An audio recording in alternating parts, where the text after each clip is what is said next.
I worked as a concierge at a five-star hotel in Manhattan. A tech billionaire once paid $30,000 to close down the Met for his daughter's 10-minute scavenger hunt. I spent 5 years working the concierge desk at one of New York's most exclusive hotels where rooms start at $2,000 per night and the penthouse runs $75,000. The hotel assigns IP guests their own personal concierge, and I handle their platinum-tier clients, basically billionaires and A-list celebrities. Nothing about my job was normal my first week. I arranged for a live penguin to attend a child's birthday party, completely legal with the right permits. By month 3, I'd coordinated a private performance by Augur winner in a guest suite as a birthday surprise, but none of that prepared me for Mr. K, a tech founder worth around $20 billion. Mr. K was actually one of our more pleasant, ultra-wealthy clients, always polite, never shouted, tipped generously. He traveled with minimal security and didn't make outrageous demands until his daughter's birthday. His daughter was turning 8 and was obsessed with ancient Egypt after studying it in school. At first, Mr. K just asked about booking a private tour of the Metropolitan Museum's Egyptian collection, which is completely standard for our clients. Of course, I told him. We can arrange a private doint before public hours. This would cost about $5,000, which is pocket change to our typical guests. No, that won't work, he said. She has gymnastics that morning. We'd need it around 1 p.m. I explained that during public hours, the most we could do was provide a private expert guide, but the museum would still have other visitors. He looked genuinely confused. But it's her birthday, he said, as if this fact should automatically clear the museum of hundreds of visitors. After a moment of thought, he asked, what would it cost to close the Egyptian wing for an hour? I told him that wasn't possible during public hours. The Met doesn't close exhibits for private parties. He nodded, thanked me for my help, and left. The next morning, his assistant called me.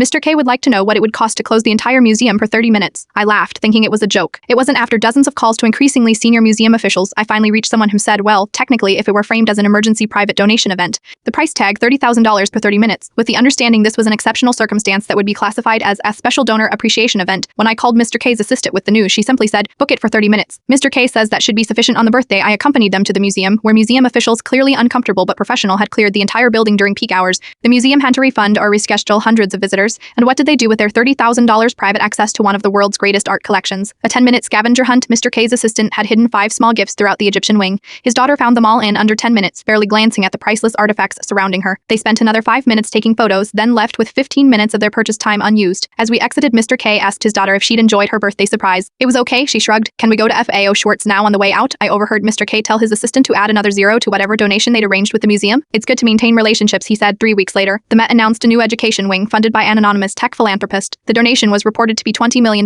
That's the thing about the ultra-wealthy that most people don't understand. $30,000 for a 10-minute scavenger hunt isn't extravagant to them. It's a rounding error, and sometimes that rounding error accidentally becomes something good for everyone else.